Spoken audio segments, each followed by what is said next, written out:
جب تک آپ اپنے پر نہیں پھیلاؤ گے آپ اپنی اڑان کی حد نہیں جان سکو گے۔ جب تک آپ اپنے کندھوں سے ماضی کے بوجھ کو گرائیں گے نہیں آپ کبھی آگے نہیں بڑھ سکیں گے۔ علم کی مثال یہ ہے کہ تمہیں معلوم ہے کہ ٹماٹر ایک پھل ہے، اور عقل مندی یہ ہے کہ تم جانتے ہو اسے پھلوں کے سلاد میں نہیں رکھنا۔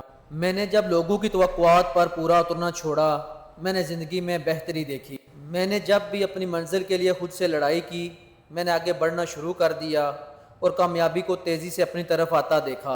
جب بھی میں نے لوگوں کو خوش کرنے کی تگ و دو کرنا چھوڑی میں نے سکون اور کامیابی کو پایا۔ میری زندگی اس وقت آگے بڑھنا شروع ہو گئی جب میں نے پیٹھ پیچھے برائی کرنے والوں سے لڑنا چھوڑا۔ جب میں نے چھوٹی چھوٹی باتوں پر لڑائی کرنا چھوڑا میں نے زندگی میں آگے بڑھنا شروع کر دیا۔ تنہائی قیمت ہے جو تم نے خود کو بہتر کرنے کے لیے ادا کرنی ہے۔ ہر انسان کی اپنی ایک منزل ہے، اسی کی کوشش میں ہے۔ تمہیں بھی اپنی منزل کے حصول کے لیے کوشش کرنا ہے۔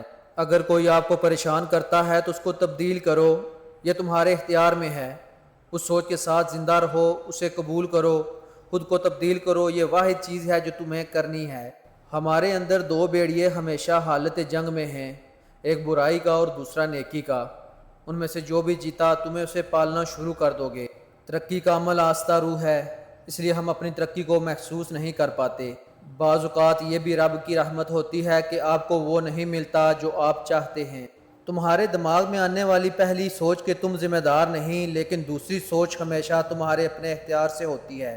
دنیا تمہاری صلاحیتوں کو کبھی نہیں دیکھے گی، دنیا صرف وہ دیکھے گی جو تم نے صلاحیتوں سے اب تک حاصل کر لیا ہے۔ اگر تم سوچتے ہو کہ ان چیزوں کی تمہیں ضرورت ہے تمہیں کوشش کرنا چاہیے۔ انتظار میں وقت ضائع مت کرو، شروع کر لو۔ برے وقت کی یادوں کو ریت پر لکھا کرو اور اچھے وقت کی یادوں کو پتھر پر لکھا کرو۔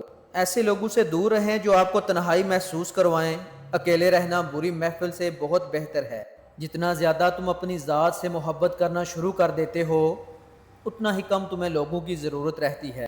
اپنی ناکامیوں کو الزام دینا، رونا کوڑنا کبھی بھی آپ کے حالات کو نہیں بدلے گا۔ اٹھو اور کمر کس لو۔ مقابلے کی فضا تمہیں ناکام کرنے کے لیے نہیں بنتی بلکہ تمہارے اندر کے بہادر انسان کو جگاتی ہے اور تمہیں بتاتی ہے کہ تم کون ہو۔ لوگ بھول جاتے ہیں جو تم نے کہا، لوگ بھول جاتے ہیں جو تم نے کیا، لیکن لوگ کبھی نہیں بھولتے جو تم نے انہیں محسوس کروایا۔ اپنے جذبات اور حالات پر تمہارا کنٹرول ہونا چاہیے، ورنہ لوگ کنٹرول حاصل کر لیں گے اور تم ان کے غلام رہو گے۔ موازنہ کرنا آپ کی خوشیوں کا چور ہوتا ہے۔